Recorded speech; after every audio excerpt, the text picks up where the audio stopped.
retrouver à l'heure de ce journal sur LCR. Mesdames et messieurs, bonsoir et bienvenue au sommaire de cette édition. L'ancien président Laurent Gbagbo, bientôt en Côte d'Ivoire, après son arrestation il y a de cela 9 ans, l'ancien président ivoirien avait entamé en juillet dernier les démarches administratives pour ses 2 passeports. Ils sont désormais disponibles et l'on annonce son retour pour ce mois de décembre en Côte d'Ivoire. Au Burkina, l'Institut des sciences et des sociétés a organisé ces 3 et 4 décembre ses 4e journées scientifiques. Les panels et partages ont tourné autour de l'éducation, la culture et le développement. Les détails sur ces journées scientifiques assurent également dans ce journal. Et puis, la Chine prête à déployer 600 millions de doses de vaccins anti-coronavirus dans les jours à venir. L'annonce a été faite ce matin. Le pays où le virus a été découvert veut également être au premier rang des fournisseurs de traitements contre la pandémie.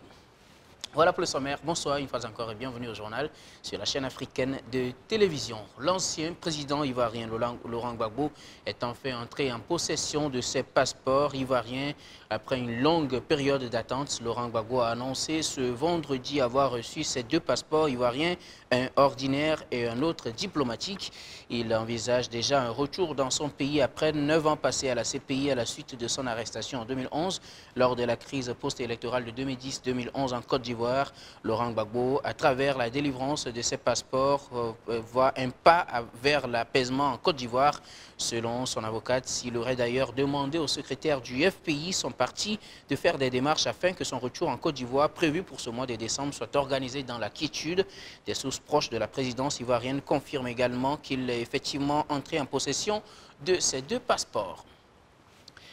Au Burkina Faso, les 4e journées scientifiques à l'Institut des sciences et des sociétés INSS ont démarré hier jeudi et pris fin ce vendredi 4 décembre, 2 jours au cours desquels les chercheurs de l'INSS exposent les résultats de leurs recherches et mènent des réflexions autour de 3 axes de recherche: éducation, culture et développement. C'était donc autour de ces triptyques que se sont tenues ces journées scientifiques, comme nous le détaille Amadou Diko.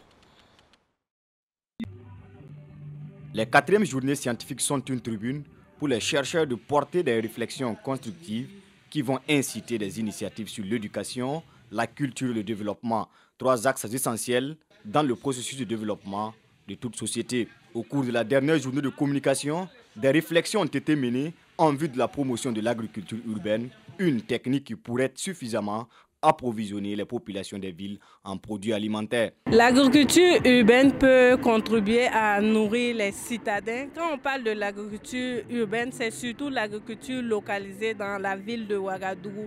Mais vu que les superficies sont de plus en plus réduites, et on est obligé de faire recours aux productions maraîchères des communes rurales et également de certaines provinces pour pouvoir approvisionner les populations urbaines qui sont beaucoup demandeurs des spéculations de l'agriculture urbaine. La question de la migration était aussi au centre des réflexions, un phénomène très récurrent dans le monde. Le titre de la communication était la migration de retour dans la province du Boulgou, ou comment se reconstruire après l'expérience de l'aventure. Parce que quand on parle de migration, la question du retour donc est assez cruciale, parce que ça fait partie en quelque sorte du cycle même de la migration. Quand les migrants donc conçoivent leur projet de migration, très souvent il y a la question du retour aussi qui est prise en compte. Donc, mais il faut dire que très souvent le retour peut se passer dans des conditions donc, non souhaitées. Donc il y a ce qu'on appelle les retours volontaires, le retour donc volontairement est planifié. Mais il y a aussi les retours involontaires d'une manière ou d'une autre, parce qu'en ce moment on constate en fait que dû aux conditions donc, difficiles donc, dans les pays d'accueil, dans les pays donc, où les migrants se sont retrouvés à l'étranger, en Libye ou en Côte d'Ivoire ou au Gabon par exemple, dans mon cas, donc dans le cas des migrants de la province du Boulgou, ils sont obligés souvent de revenir au pays parce qu'ils n'arrivent pas à supporter le niveau de vie, ils n'arrivent pas donc parce qu'ils sont dans des situations précaires, ils n'arrivent pas à rester donc à l'étranger, donc ils sont obligés de revenir dans leur localité d'origine ou dans leur village d'origine. Pour le ministre de l'Enseignement supérieur, cette initiative de l'Institut des sciences des sociétés est à féliciter pour toutes ces communications portées sur les sciences sociales qui sont d'une importance capitale dans le processus de développement au Burkina Faso. Dans le processus de développement, vous savez qu'il est important de connaître le parcours des sociétés, de connaître leur histoire, leur historique, de connaître surtout les pratiques, les systèmes de représentation, parce que tout développement qui ne s'appuie pas sur la connaissance de l'histoire, la maîtrise des systèmes de représentation, demeure une greffe qui aura du mal à prendre. Et donc tout ceci nous interpelle par rapport au rôle qui est un rôle majeur des sciences sociales par rapport donc au processus de développement de notre pays et des sociétés humaines de façon générale. Outre les communications, l'Institut des sciences des sociétés a abrité une exposition de stands en partenariat avec des institutions comme le ministère de la Culture, des Arts et du Tourisme, l'Agence nationale de valorisation des résultats de la recherche et des innovations, les archives nationales et l'UNESCO. Le système des Nations Unies, initiateur du Fonds pour la consolidation de la paix, a tenu ce vendredi 4 décembre la deuxième session ordinaire 2020 du comité conjoint d'orientation des projets du Fonds de consolidation de la paix au Burkina Faso. Cette rencontre visait essentiellement à apprécier l'état d'avancement des projets et analyser les gaps en matière de consolidation de la paix et orienter la programmation de 2021. Un portefeuille pour ce fait a été revu à la hausse, 14 milliards de francs CFA pour 2021. Le compte rendu avec Aurélia Minongou et Achille Draogo. Le Fonds des Nations Unies a mis à la disposition du Burkina Faso depuis 2019 un budget dénommé Fonds de consolidation de la paix pour la mise en œuvre de 8 projets dans les régions du Burkina Faso affectées par la crise sécuritaire.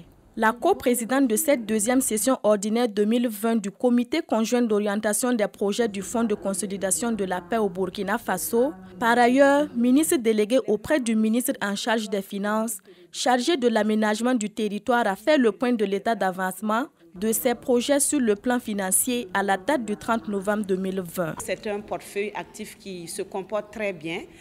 Nous avons de juin à maintenant, en juin nous étions à 34% donc, de taux de décaissement et à 5 mois après, donc, ça veut dire en novembre 2020, nous sommes rendus à près de 54%, ce qui nous amène à plus de 24 points de progression, ce qui est très encourageant.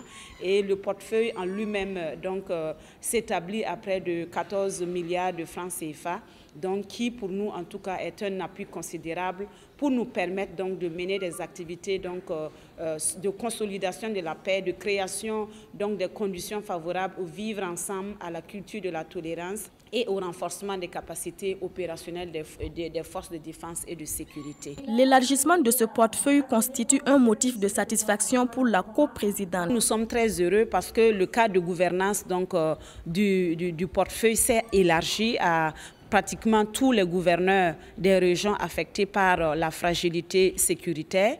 Et nous avons aussi élargi donc, le comité à la société civile. Au départ, ils étaient 3. Maintenant, nous avons près de 7 représentants donc, de la société civile donc, dans le comité, ce qui est très, très important parce que ça nous permet donc, de connaître le pool de la mise en œuvre donc, des actions sur le terrain, de pouvoir faire les réajustements à temps. Apprécier le suivi des recommandations de la première session, examiner et valider le rapport annuel du programme d'urgence pour le Sahel au Burkina Faso, analyser les gaps en matière de consolidation de la paix pour orienter la programmation 2021 des 10 projets sont entre autres la mission assignée aux membres statutaires de cette deuxième session ordinaire. Le club des jeunes burkinabés pour la promotion de la coopération sino-burkinabé a procédé ce 3 décembre dans la soirée au lancement des activités du festival culturel de Ouagadougou, un festival sino-burkinabé. Cette première édition de ce festival culturel a pour but de promouvoir les deux cultures et sensibiliser les jeunes à s'approprier leur culture tout en connaissant celle des autres. Aurélia Minongo. Créer un brassage culturel entre la République populaire de Chine et le Burkina Faso afin de pérenniser la coopération sino-burkinabé, s'inspirer du modèle endogène de développement de la Chine sont entre autres les objectifs poursuivis par le club des jeunes pour la promotion de la coopération sino-burkinabé. Nous avions voulu permettre à la population ouagalaise de façon générale burkinabé, de connaître ce que la Chine propose en termes de culture, mais aussi ce que le Burkina Faso propose en termes de culture. L'objectif pour nous, au-delà de cette activité, est de permettre à la jeunesse de s'identifier à la culture burkinabé et en même temps aussi se baser sur le processus de développement de la Chine qui a été, comment on appelle ça, appuyé sur la culture. Permettre à la jeunesse aussi de prendre ces éléments-là, voir en quelle mesure on peut l'adapter à notre réalité ici et permettre aussi à avoir un développement plus rapide au niveau du Burkina Faso. Pour cette première édition, le ministère burkinabé en charge de la culture affirme sa disponibilité quant au soutien du festival culturel de Ouagadougou sino-burkinabé. La première fois, je crois que c'est à féliciter, c'est à louer, parce que c'est rarement qu'on voit des jeunes s'intéresser autant à la culture. Alors que la culture, tout le monde sait, c'est le seul moyen de développement durable pour toute une nation. J'ai toujours disponible vraiment à soutenir ce genre d'initiatives, quand il s'agit de la promotion de la culture, surtout au plan international. Le parrain de la cérémonie salue l'intérêt que portent ces jeunes en s'intéressant à la coopération entre l'Empire du Milieu et le pays des hommes intègres. Lorsque traditionnellement on parle de relations entre deux pays, on voit les ambassadeurs et les chefs d'État parapher des papiers à la télé. Mais là, on voit une histoire de coopération Chine-Burkina où la population elle-même s'implique de façon effective. Et surtout, ce n'est pas n'importe quelle population, c'est la jeunesse qui s'engage. Et moi, je pense que c'est ici le lieu d'avoir de l'espoir pour cette Afrique, pour ce nouveau Burkina qui est en train de se constituer. L'ambassadeur de la République populaire de Chine qui a pris part à cet événement salue cette initiative portée par des jeunes. Saluer cette belle initiative et exprimer mes vives félicitations au Club des jeunes pour la promotion de la coopération sino-burkinabé, en abrégé CJPC-PF, créée en février 2020.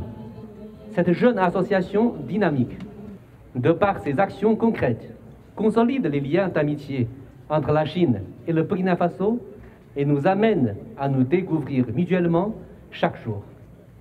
Les échanges entre les membres du club et les diplomates chinois, la conférence publique sur la coopération sino-burkinabé tenue à l'université Joseph Kizerbo ou les débats dans les cités universitaires sont autant d'actions que nous avons menées ensemble et qui vont se poursuivre. D'ores et déjà, j'adresse mes encouragements à ces jeunes à continuer dans cette lancée pour le bonheur de nos deux peuples. Mesdames et messieurs, cette fois, le festival se focalise en culture. À travers 72 heures intensives et riches des expositions de stands, des panels, des concours de langue et de culture et des prestations artistiques, nous vous invitons à découvrir la culture des deux grands pays. L'objectif du festival est de promouvoir la culture, faciliter les échanges culturels et conscientiser, sensibiliser la jeunesse à s'engager davantage dans la promotion de culture des deux pays. Comme on dit souvent, si un peuple est un arbre, la culture en est les racines. Ce festival culturel de Ouagadougou sino-burkinabé va s'étendre sur 72 heures et sera marqué par des expositions de mets burkinabés et chinois, de panels, de concours de langue et de culture et des prestations artistiques. Au Mali, la composition complète du Conseil national de transition a été désormais connue. Le dernier organe de transition avec une fonction législative est très attendu et les autorités maliennes ont publié hier jeudi soir la liste de ses 121 membres. Très attendu, la composition de ce conseil a fait l'objet d'une certaine répartition selon les profils, mais la liste telle que publiée hier suscite toujours des interrogations, même si la liste publiée cite nommément les 121 membres qui se sont vus attribuer des sièges. Elle ne fournit cependant aucun détail sur les différents groupes auxquels les membres appartiennent. Difficile de savoir donc si la répartition entre partis, syndicats, militaires ou autres groupes qui avait été fixée par les autorités et qui avait déjà été contestée et respectée ou non. Le M5-RFP avait, comme d'autres regroupements, refusé d'envoyer ses représentants au Conseil national des transitions. Pourtant, plusieurs de ses membres apparaissent sur la liste, ce qui suscite d'ailleurs d'autres réactions au Mali. Madagascar souffre actuellement d'un déficit pluviométrique qui conduit à des pénuries d'eau potable dans plusieurs régions du pays et pas seulement au sud où sévit en plus de cela la famine.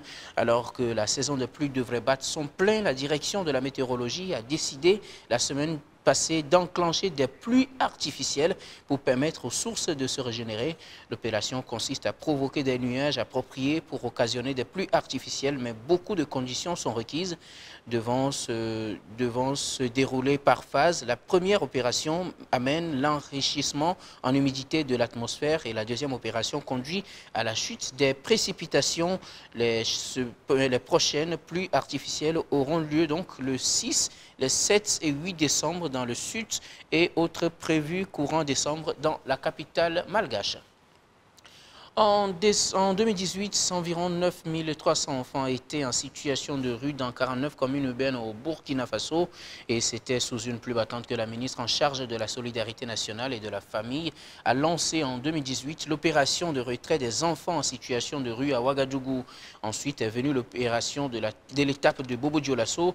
L'objectif de cette opération étant de sortir de la misère de la rue et les aider à jouer un rôle constructif dans la société. Où en est-on avec cette opération aujourd'hui? On en sait plus avec Bassirou Sawadogo et Linda Sarakaboré. Selon une étude faite par le ministère de la Solidarité nationale, de la famille et de l'action humanitaire, environ 9300 enfants sont en situation de rue dans 49 communes urbaines au Burkina Faso. L'opération spéciale de retrait des enfants en situation de rue a touché environ 3500 enfants dans les villes de Ouagadougou et de Bobo Dioulasso. Une opération qui s'est faite avec délicatesse à cause de la résistance de certains enfants. L'objectif de cette opération étant d'amener les enfants à jouer un rôle constructif dans la société. Sur le terrain, nos équipes sont en maraude et ils repèrent les endroits fréquentés par les enfants. Et dès qu'ils ont repéré un groupe d'enfants, ils vont procéder à l'identification. Est-ce un enfant qui est sorti de chez lui et qui s'est arrêté pour juste se reposer, ou est-ce un enfant qui manifestement est en rupture et passe plus de temps en rue? Et s'il est identifié comme enfant en situation de rue, nous allons rentrer en contact avec l'enfant, échanger avec lui pour comprendre en fait la problématique, qu'est-ce qui l'a poussé effectivement à éluder domicile ou bien à séjourner de façon temporaire dans la rue, et lui donner les opportunités d'alternatives à la présence dans la rue et l'accompagnement que nous pouvons avoir à son endroit s'il veut bien adhérer effectivement à notre accompagnement. Vous voyez un enfant qui est un être en construction et qui a pris des habitus dans la rue, qui a un mode de vie dans la rue et un mode de survie, ne va pas forcément adhérer à une rupture de façon brusque avec ces habitudes-là. On se souvient encore que c'est sous une pluie battante que le ministre en charge de la solidarité nationale et de la famille, Marie-Laurence Ilboudo, a procédé au lancement de cette opération à Ouagadougou. Puis en août 2020, c'était le tour de Bobo Dioulasso. Bilan, 750 enfants ont pu être internés dans les centres spécialisés. Actuellement, parmi ces 3500, beaucoup sont retournés en famille, beaucoup sont retournés dans les foyers coraniques. Mais ceux qui ont une présence très prolongée, qui ont besoin de plus de stabilisation, nous avons 760 qui sont dans nos internats d'éducation spécialisée, à savoir Gampela, Fada, Bobo Dioulasso et Orodara et Ouagadougou aussi. Les centres d'accueil ont également pour rôle la scolarisation des enfants pour leur permettre de faire un rattrapage scolaire pour certains et une remise à niveau pour d'autres. Donc une fois que les enfants arrivent, ils sont repartis en groupe éducatif et nous leur donnons la chance d'avoir une formation sociale. Ça veut dire qu'il y a des éducateurs pour justement, à travers les entretiens, les causeries éducatives, les amener à avoir un bon comportement. Et il y a aussi l'éducation religieuse. FAIB a mis à la disposition du centre 2 éducateurs religieux pour accompagner les enfants et jeunes ici des foyers coraniques. Dans la rue, ces enfants sont exposés à une très mauvaise hygiène de vie, surtout aux maladies liées aux mains sales. Certains arrivent très souvent dans les centres avec des plaies sur le corps. Une prise en charge sanitaire est donc prévue pour eux. Nous avons une équipe pluridisciplinaire qui intervient dans la prévention des maladies au niveau de ce centre, mais aussi dans la prise en charge des cas aigus, des cas de maladie au niveau de ce centre. Donc il y a des consultations régulières de médecins qui viennent voir les enfants. Il y a 7 jours sur 7, 24 heures sur 24, des infirmiers qui sont au niveau du centre et qui reçoivent les enfants pour toute plainte. Malheureusement, beaucoup d'enfants sont retournés à la rue, ce qui amène à se demander s'il ne vaudrait-il pas mieux que le gouvernement s'attaque plutôt aux causes qui poussent ces enfants dans la rue.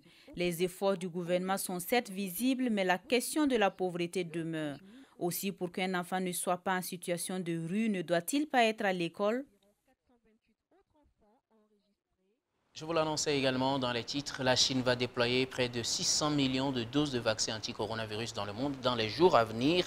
Premier pays où le nouveau coronavirus a été découvert, la Chine veut également se positionner au premier rang des pays fournisseurs de vaccins. 600 millions de doses de vaccins sont prêts à l'emploi cette année.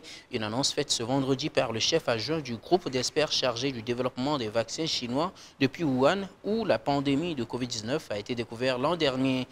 Tout est prêt à en croire les responsables chinois qui promettent une annonce majeure avant la fin du mois. 5 candidats vaccins chinois ont été jusqu'à la phase 3 grâce à des essais dans plus de 15 pays. Mais selon cette annonce, il n'est pas question de vacciner gratuitement. Il s'agit de fournir en priorité les partenaires qui ont accueilli les essais chinois, les amis de la Chine et notamment les pays en développement, à l'image de cette deuxième vague de livraison de 600 litres de vaccins Sinovac au Brésil ce jeudi. Et c'est ce qui met fin à cette session d'information sur LCA. Merci de nous avoir suivis. Merci à toutes les équipes qui nous ont accompagnés à préparer et à présenter cette édition. Très bonne nuit sur LCA.